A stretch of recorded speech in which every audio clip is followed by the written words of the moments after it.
सबका आपके अपने YouTube चैनल की कथा टीवी पर मैं मीनू शर्मा स्वागत करती हूँ। ओम विष्णवे नमः।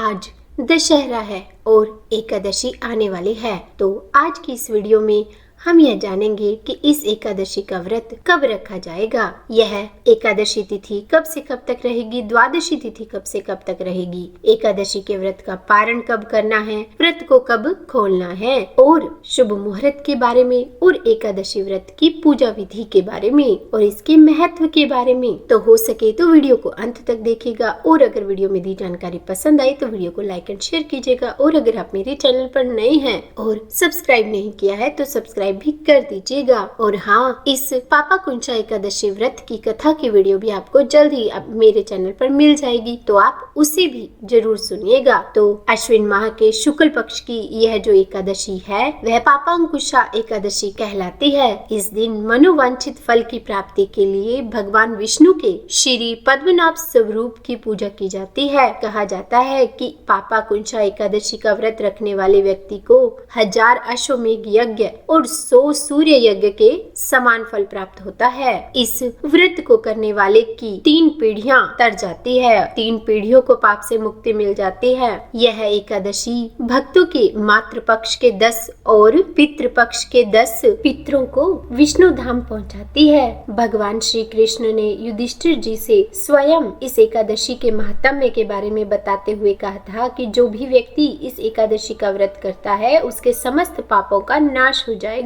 इस एकादशी का व्रत करने से चंद्रमा के अशुभ प्रभाव से भी मुक्ति मिलती है और सौभाग्य की प्राप्ति होती है। इस व्रत करने वाले को यमलोक में भी किसी प्रकार की यातनाएं नहीं सहन करनी पड़ती। तो इस एकादशी का व्रत करने के लिए दशमी तिथि से लेकर द्वादशी तिथि तक के नियमों का पालन करना चाहिए, यानी कि दशमी तिथि को शुद्ध एवं सात्विक आहार का भोजन करना चाहिए, तामसिक भोजन नहीं करना चाहिए। इसके अलावा इस दिन 7 धान्य जो होते हैं उनको शाम को सूर्यास्त के बाद नहीं खाना चाहिए, जिनमें कि गेहूं, उड़द, मूंग, चना, जौ, चावल और मसूर की दाल है। और फिर दशमी तिथि को किसी के दूसरे के घर का भोजन भी नहीं खाना चाहिए और ब्रह्मचर्य व्रत का पालन करना चाहिए और तुलसी के पत्ते भी तोड़कर आज घी के दिन रख लेने चाहिए, क्योंकि एकादशी को तुलसी के पत्ते नहीं तोड़े जाते और भगवान विष्णु की पूजा बिना तुलसी के अधूरी है। इसीलिए तुलसी के पत्ते याद से आज के दिन ही तोड़कर रख लेने चाहिए। और फिर रात्रि में भी सोने से पहले भगवान विष्णु का ध्यान करते हुए एकादशी का व्रत का ध्यान करते हुए सोना चाहिए। और फिर अगले दिन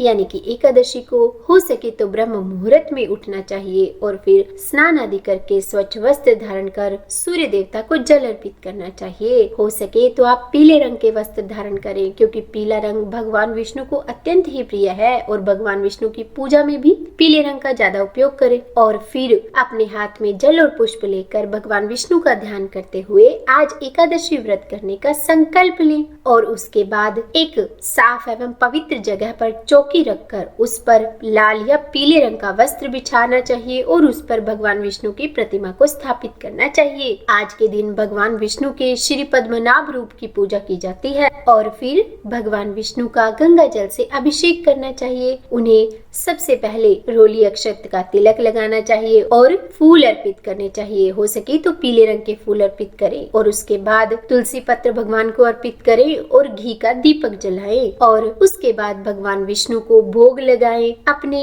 पापा कुंचा एकादशी व्रत की कथा पढ़ें, जिसकी वीडियो आपको मेरे चैनल पर जल्द ही मिल जाएगी और फिर आरती करें। कहते हैं कि इस दिन व्रत करने वाले व्यक्ति को श्री विष्णु सहस्त्र नाम का पाठ भी जरूर करना चाहिए और भगवान विष्णु की पूजा करते समय ओम विष्णवे नमः मंत्र का जाप भी करते रहना चाहिए। इस दिन शाम के समय भगवान विष्णु की फिर से पूजा करके फिर एक समय का फलाहार करना चाहिए और रात्रि में हो सके तो जागरण करना चाहिए और फिर द्वादशी तिथि को शुभ मुहूर्त में अपने व्रत का पारण करना चाहिए। तो अपने व्रत का पारण करने के लिए द्वादशी तिथि को सुबह जल्दी स्नान कर स्वच्छ वस्त्र धारण करें और भगवान विष्णु की विधिवत पूजा अर्चना करें। और हाँ, अपने व्रत में की गई जाने अनजाने भूलों के लिए भगवान से क्षमा याचना भी जरूर करनी चाहिए और उसके बाद किसी ब्राह्मण को दान अवश्य दें। और अगर ब्राह्मण ना मिले तो आप किसी जरूरतमंद व्यक्ति को या फिर किसी गरीब को भी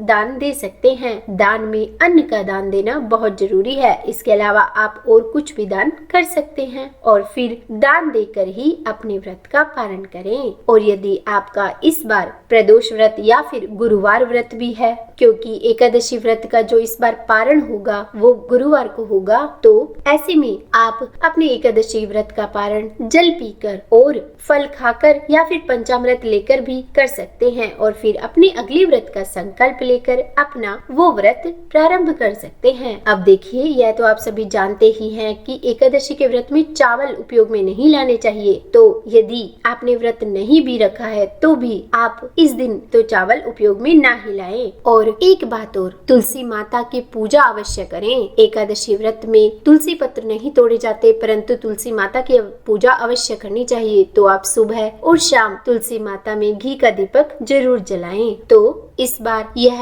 पापाकुंशा एकादशी का व्रत 25 अक्टूबर बुधवार को किया जाएगा और जो एकादशी तिथि है वह प्रारंभ होगी 24 अक्टूबर मंगलवार की शाम 3:15 पर और समाप्त होगी 25 अक्टूबर बुधवार की दोपहर 12:33 पर। एवं एकादशी के दिन यानी कि 25 अक्टूबर बुधवार को सूर्योदय का समय रहेगा सुबह 6:32 एवं सूर्यास्त का समय रहेगा शाम 5:49। इस दिन ब्रह्म मुहूर्त होगा सुबह 4:56 से लेकर 5:44 तक और अमृत काल का समय रहेगा सुबह 6:53 से लेकर 8:21 तक एवं राहु काल का समय होगा दोपहर 12 बजे से लेकर 1:30 बजे तक। और अब अगर द्वादशी तिथि की बात करें तो द्वादशी तिथि प्रारंभ होगी 25 अक्टूबर बुधवार की दोपहर 12:33 पर और समाप्त होगी 26 अक्टूबर गुरुवार की सुबह 9:44 पर। और 26 अक्टूबर गुरुवार को जो सूर्योदय का समय रहेगा वह होगा सुबह 6:32 एवं सूर्यास्त का समय होगा शाम 5:49। और यदि इस दिन के शुभ योग की बात करें तो इस दिन शुभ योग रहेगा सुबह 8:49 तक और अमृत काल का समय रहेगा सुबह 5:01 से लेकर 6:29 तक। अब क्योंकि द्वादशी के प्रारंभ होते ही हरिवासर का समय भी शुरू हो जाता है और जो कि शुरू में 3 से 4 घंटे ही रहता है, तो ऐसे में इस बार यह जो हरिवासर का समय है वह 25 अक्टूबर बुधवार की ही शाम 6 बजे तक समाप्त हो जाएगा। तो जो एकादशी व्रत का पारण है वह द्वादशी तिथि को 26 अक्टूबर गुरुवार के दिन सुबह 6:27 से लेकर 8:27 के बीच किया जाएगा। तो इस पाप पर अंकुश लगाने वाली, पापों को खत्म करने वाली एकादशी का व्रत हो सके तो आप जरूर कीजिएगा। उम्मीद है वीडियो में दी जानकारी आपको पसंद आई होगी। अगर वीडियो अच्छी लगी हो तो लाइक एंड शेयर करें और अगर आप मेरे चैनल पर नए हैं तो सब्सक्राइब भी कर दीजिएगा और हाँ, बेल आइकन को प्रेस करना बिल्कुल भी मत भूलिएगा। और पापाकुंशा एकादशी व्रत की कथा की वीडियो भी आपको जल्दी मेरे चैनल पर मिल जाएगी, तो आप उसे भी जाकर जरूर सुनिएगा। तो बोलिए विष्णु भगवान की जय।